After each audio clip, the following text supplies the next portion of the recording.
Formwork का काम क्या है, इसको शेप लेने लाना, इसलिए उसको फॉर्मवर्क, फर्मा जिसको बोलते हैं। गांव काम कर रहे हैं, थोड़ा सा जान गए, गांव में चले गए और वो क्या करते हैं, योजना से शुरू कर देते हैं। और ये ब्रिक के बीच में अगर मान लीजिए कॉलम पहले ढाल दे रहे हैं, ठीक है, और ये चीज बाद में, लेकिन बहुत जगह देखते हैं कि ये चीज ढाल के ये भी अगर ज्यादा गैप आता है तो वही प्लास्टर में क्रैक आता है। आपको जो है नीचे से कवर ब्लॉक भी देना चाहिए। बहुत लोग को देखते हैं ईटा घुसा देता है, चोरी होता है के सिरे में भी क्रैंक नहीं उतारते, जैसे ये स्मूथ है।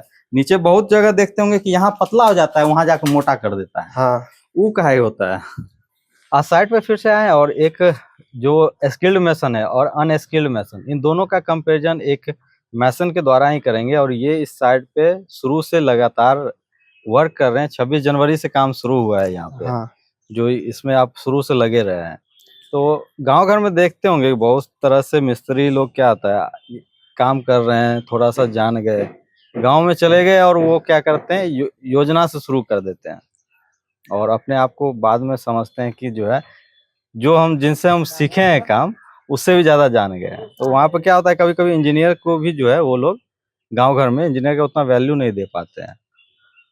कस्टमर को ऐसा समझाया जाता है कि वैल्यू जो है, एक इंजीनियर जो आएगा तो वो खर्च बढ़ा देगा। होता है ना गांव में, तो इस तरह का होता ही है। घर में होता ही है कि लोग समझते हैं कि मिस्त्री हो गए, ऐसा डर के कहिए, या इस तरह का प्रकोप बना रहता है कि इंजीनियर आएगा तो खर्च बढ़ाएगा। ये ना होता है ना गांव में। तो आप तो काम कर रहे हैं, इतने सालों से कर रहे हैं, आप कैसे अति कर रहे हैं, कंपैरिजन कैसे करें कि एक जो है मिस्त्री बढ़िया चूज कर ले। जैसे मान लीजिए हम एक कस्टमर बन के आएंगे, अभी अति भूल जाइए कि हम एक इंजीनियर आए हैं, एक कस्टमर बन के आए और हमें जो है एक मिस्त्री का जो है, कभी हमें काम कराने के लिए लेके जाना है, ठेकेदारी देना है, तो हम कैसे उसको फिल्टर करेंगे मार्केट में कि ये बढ़िया ठेकेदार है, बढ़िया मिस्त्री है। तो उनका काम तो पहले तो दिखाते नहीं है, और ना देख पाएंगे, उतना समय रहता नहीं है। तो अभी जैसे यहाँ देख रहे हैं चिनाई कर रहे हैं, तो कहीं कहीं देखते होंगे पुराने अति में बहुत तरह के 15-20 तरह के आज बताएंगे कि जो छोटी बात है वो पकड़ने के लिए होता है कि काम कैसे कर रहे हैं। तो सबसे पहला क्या होता है, आपसे जैसे कोई क्लाइंट आया मिलने के लिए, तो सबसे पहले क्या आपसे एक्सपेक्ट करेगा? सबसे पहले तो यही राय देंगे तो अच्छा से काम होना चाहिए, टेढ़ा नहीं होना चाहिए, सब चीज सही से होना चाहिए। कॉलम जैसे ढालने का तरीका हुआ, इस तरह से ढालना चाहिए। फ्रेम पहले लगा के ढालना चाहिए, पहले लगा के ढालने। कॉलम का साइज जो होता है एक होता है, इक्वल रखना चाहिए, एक जैसा शेप बनना चाहिए ना।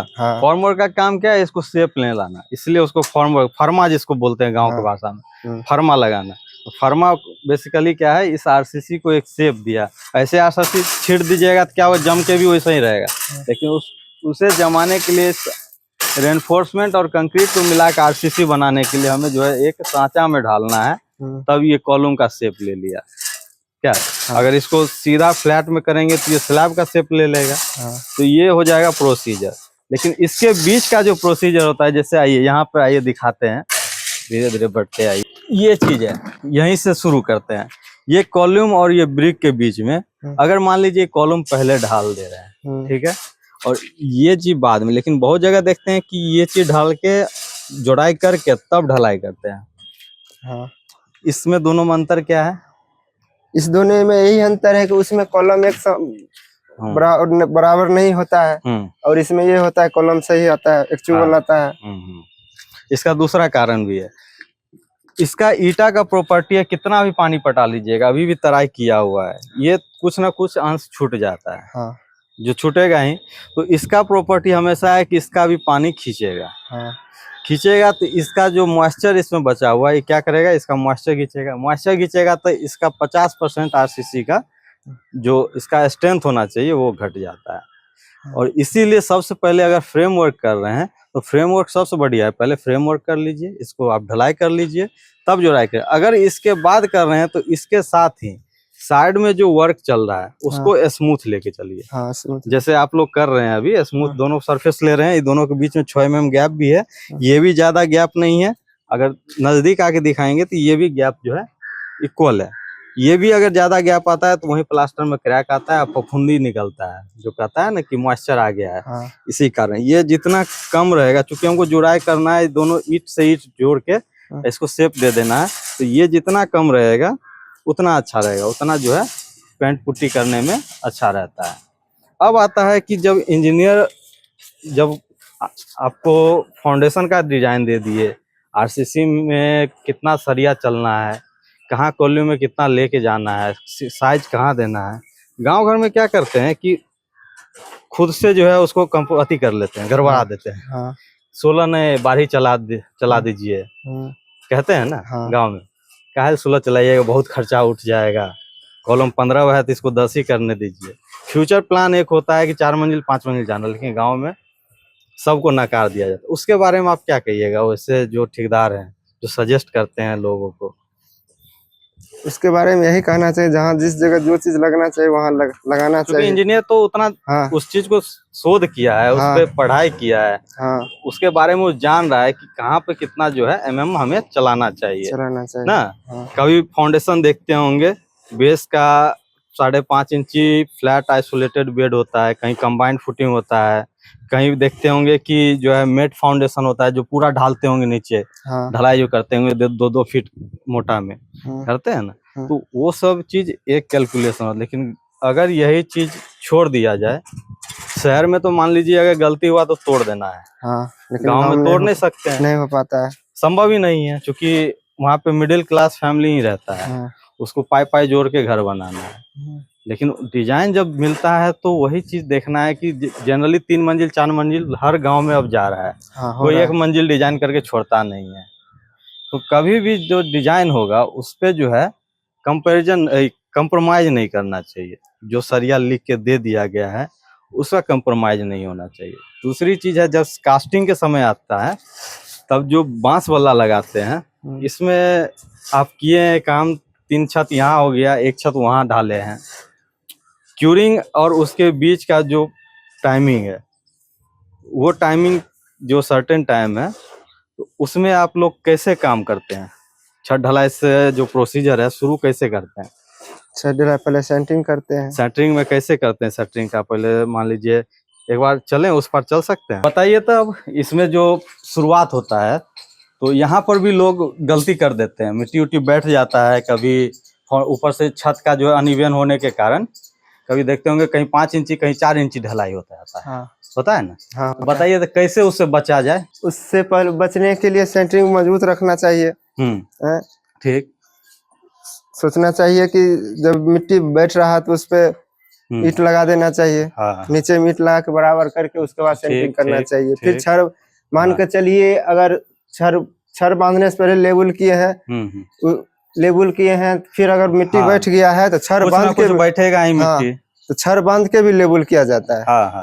वो करेक्ट हुआ, उसमें कोई दिक्कत नहीं हुआ। मतलब एक बार अगर छत का सेंटरिंग लगा दिए तो कितना बार लेवलिंग चेक करना है? 2 बार चेक ढलाई होने से पहले तक ना। उसके बाद जब स्लैब को ढलाई करते हैं, चलिए ना ऊपर देखते हैं, स्लैब ढलाई करने से पहले उसमें जो है नीचे से कवर ब्लॉक भी देना चाहिए। बहुत लोग को देखते हैं ईटा घुसा देता है, ईटा और गिट्टी दोनों घुसा देता है, फिर उठ नहीं पाता है।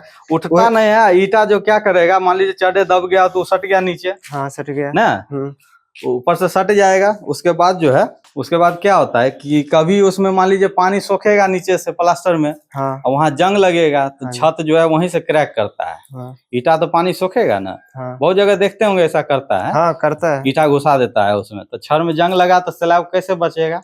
स्लैब बचने के लिए तो कवर ब्लॉक चाहिए। कवर ब्लॉक चाहिए। और सेटरिंग उटरिंग का क्या कहते हैं? सेटरिंग जब करिए तब कैसे उसको सही करना चाहिए, लोग बताएं। सेटरिंग जैसे करते हैं, जैसे ये किए हैं, तो इसमें क्या क्या चेक करना रहता है सेटरिंग में? सेटरिंग में यही चेक करना रहता है कि जो अपना जो बांस है या कुछ लगाते हैं वो बराबर में होना चाहिए। ऊपर सेटरिंग करते हैं वो भी बराबर में होना चाहिए। सापट का क्या यूज है और मेन ठोक का क्या यूज है इसमें? सापट जैसे हो गया, बीच में अगर मजबूत है, ज्यादा लंबा तख्ता हो गया, चाहे प्लाई हो गया, जो ज्वाइंट रहता है उसमें ज्यादा देना चाहिए ठोक। जब दिखाइए तो दिखा के बताइए तो कौन सा में ज्यादा देना चाहिए? देखिए, ये जैसे ज्वाइंट हो गया, यहाँ पर ये प्लाई दिया हुआ है। इस प्लाई के बीच में ज्यादा दूरी कारण ये ऊपर में जैसे लग रहा है कि हमारा कमजोर बुझा रहा है। कौन सा वाला? ये वाला देखिए जैसे कमजोर बुझा रहा है, यहाँ पे थोड़ा ज्यादा दूरी है, तो बीच में एक और बांस लगा दीजिए। अच्छा, तो ये सापट हो गया। हाँ, सापट हो गया। सापट में लगा दिए तो सपोर्ट आ गया। हाँ, सपोर्ट आ गया। ठीक है। ये पटरा के बीच का दूरी कितना रखते हैं? ये पटरा की दूरी कम से कम 1.5 फीट होना चाहिए, इससे ज्यादा नहीं होना चाहिए। हाँ, पलाई में इससे ज्यादा नहीं रहना चाहिए। हाँ, नहीं रहना चाहिए। देखिए कि बहुत नीचे का जो भी फ्लोर रहता है उसमें दिक्कत थोड़ा बहुत आ ही जाता है, लेकिन अगर सही से सेटिंग करेंगे तो हल्का फुल्का से बचा जा सकता है ना। हाँ। और ये जो मिट्टी सब बहा था, इसका काउज क्या था? इसे बारिश में बह गया, इतना बारिश हुआ। हाँ, एक जगह साइड पर दिखाए थे, पिछला वीडियो बनाए थे यहीं का, तो वहाँ क्या हुआ था कि भराठ मिट्टी में घर बनाना शुरू कर दिए थे और बताए नहीं। वो पहले तो अति नहीं था, वहाँ पर योजना नहीं था काम करना है, लेकिन जब भराठ में बन गया तो मिट्टी भागने के बाद भी जो है अगर सही से काम होता है तो क्या होगा कि यहाँ पर जो है प्लिंथ खराब नहीं होगा, कभी क्रैक नहीं करेगा, नीचे फाउंडेशन बढ़िया से। इसी का जो है कैलकुलेशन होता है कि मान लीजिए देखिए प्रकृति का है, पानी आएगा बहेगा ही मिट्टी के। हाँ, पानी में मिट्टी तो बहना ही बहना है, लेकिन वही गलती अगर किया रहता है, मान लीजिए जो सरिया लिखाए हैं, जो कॉलम लिखाए हैं, अगर ठेकेदार साहब बोल देते कि नहीं इसमें यही करिए, अपने इसको कम कर लीजिए, तो क्या होता, क्रैक कर जाता। अभी जैसे ये हुआ, बच गया, जैसे बना के दिए थे सेम वैसे ही उतारे आप लोग। हाँ ना। अगर इसी में कम बेस होता तो क्या होता, पूरा क्रैक कर जाता, बैठ जाता फाउंडेशन, तो घर तो अति हो जाता ना, फिर खराब हो जाता, फिर इसको तोड़ना पड़ता आपको, फिर बनाना पड़ता। तो ऐसे ही ठेकेदार अगर जो है समझदार रहे और सही से जानकारी के साथ काम करे तो कितना भी माटी बह जाए, आपका फ्रेम स्ट्रक्चर जो है वैसा ही रहेगा। हाँ, कभी नहीं, कुछ नहीं होगा ना। हाँ। अब इसको देखते हुए बताइए कि अगला जो गांव का ठेकेदार और गांव के जो लोग हैं, जो कस्टमर आएंगे मिलने के लिए, नक्शा बनवाने के लिए, उसको क्या सजेशन दीजिएगा? इसमें यही गांव के लोग खासकर ज्यादा कर क्या करते हैं, नीचे से दीवार जोड़ देते हैं, उसी पे दीवार खड़ा कर देते हैं। हाँ। 2 सरिया डाल दिया और उसमें ढाल देते हैं, डीपीसी की तरह ढाल देते हैं। हाँ। वो क्या होता है, बैठ जाता है। ठीक। हाँ, अब पूरा दीवार क्रैक कर जाता है। हाँ, पूरा दीवार क्रैक कर जाता है। यहाँ देखिए, यहाँ पे दिखाइए तो आगे बराबर के दिखाइए। यहाँ देखिए मिट्टी बैठा है, फिर भी दीवार क्रैक नहीं हुआ है, इसी पे टिका हुआ है। ये हो गया। उसके बाद जो है क्रैक भी नहीं किया। दूसरा चीज है, स्लैब जब ढलाई होता है स्लैब भी क्रैक कर जाता है। हाँ ना। हाँ। क्रैंक जब उठाना होता है तो क्रैंक में भी चोरी कर लेता है लोग सब। हाँ। के काम बचाने के चक्कर में क्रैंक में भी चोरी होता है ना। हाँ, चोरी होता है। के सिरे में भी क्रैंक नहीं उतारते, जैसे ये स्मूथ है, नीचे बहुत जगह देखते होंगे कि यहाँ पतला हो जाता है, वहां जाकर मोटा कर देता है। हाँ। वो काहे होता है? वो अपना ढालने के समय ना, वो एक्चुअल नापी नहीं लिया रहता है, मान के चलिए 1-2 इंच का फर्क लिया रहता है। वो समझ बताइए तो कहाँ से कहाँ पतला मोटा कर देता है सब। यहाँ कहीं अगर मान के चले ढालता है कोई, तो यहाँ से मोटा होते जाएगा, यहाँ से, और वो आगे पतला हो जाएगा, पतला कर देगा। हाँ, ऐसे होता है। अच्छा। या इधर से मोटा नहीं होता है, नीचे से पतला होता है, ऊपर से मोटा नहीं। मतलब कुछ ना कुछ गड़बड़, डायमेंशन सही नहीं लेने के कारण। सही नहीं लेने के कारण तो उसका डिमेरिट कर देता है कि नहीं अति गड़बड़ था, धरती बैठ गया। हाँ, धरती बैठ गया, कैलकुलेशन गलत करके और धरती बैठा दिया। हाँ। हाँ, ये सब होता ही है। उसके बाद जब इसमें आ गए, यहाँ आने के बाद किचन में स्लैब का बात होता है। किचन में देखते होंगे चारों तरफ जिधर स्लैब रहता है, दोनों तरफ ऊपर का छज्जी भी डाल देता है लोग। हाँ, छज्जी डाल देता है दोनों तरफ। हाँ। तो बाद में क्या होगा कि वहां पर माइग्रेशन होता है, वहां गर्मी ज्यादा लगेगा, खाना बनाने में भाप जो है मुंह पर लगेगा। हाँ। हाँ। जैसे किचन में है, किचन में चल के दिखाई। यहाँ तो मान लीजिए मॉड्यूलर किचन बनेगा, ये तो मॉड्यूलर किचन बनना है। यहाँ 3 तरफ से यू शेप में है और इसके ऊपर वार्डरोब। लेकिन बहुत जगह देखते होंगे जैसे नीचे स्लैब है वैसे ही ऊपरों से घुमा देगा, फिर बीचों से घुमा देगा। हाँ, होता है। दोनों साइड से घुमा के जो है पूरा किचन का, क्योंकि आज मिस्त्री साहब हैं। हाँ। और उन्हीं को पकड़ के हम जो है आज वीडियो बना रहे हैं। बताइए तो इधर आके थोड़ा बताइए। इंजीनियर साहब के साथ काम करके बहुत अच्छा लगा। जो चीज नहीं जानकारी था हमको जानकारी मिला है। हम अपने बात पे नहीं रहे, वो पढ़ लिख का है, हम काम करते हैं। और सीखने का बहुत चीज है, बहुत चीज सीखने को मिलता भी रहता है। हाँ, बहुत चीज मिलता है। एक इंजीनियर को ऐसा नहीं है कि इंजीनियर जो है पूरी तरह से जानकार होता है, वो भी पढ़ता है, रेगुलर पढ़ाई क्रम सब बनते रहता है। उम्र है, जितना पढ़िएगा उतना जो है उसको जो है सिखाने के उद्देश्य से हम लोग जो है मिस्त्री को नया नया चीज बताते के रहते हैं। गांव घर में ऐसा कुछ है नहीं, इंजीनियर का भाषा जो है कुछ अलग हो जाता है और काम कुछ अलग हो जाता है। लेकिन यहाँ पर आप लोग का जो काम है एकदम सही चल रहा है, क्योंकि सीखने के उद्देश्य से जब तक रहिएगा काम अच्छा निकलते रहेगा।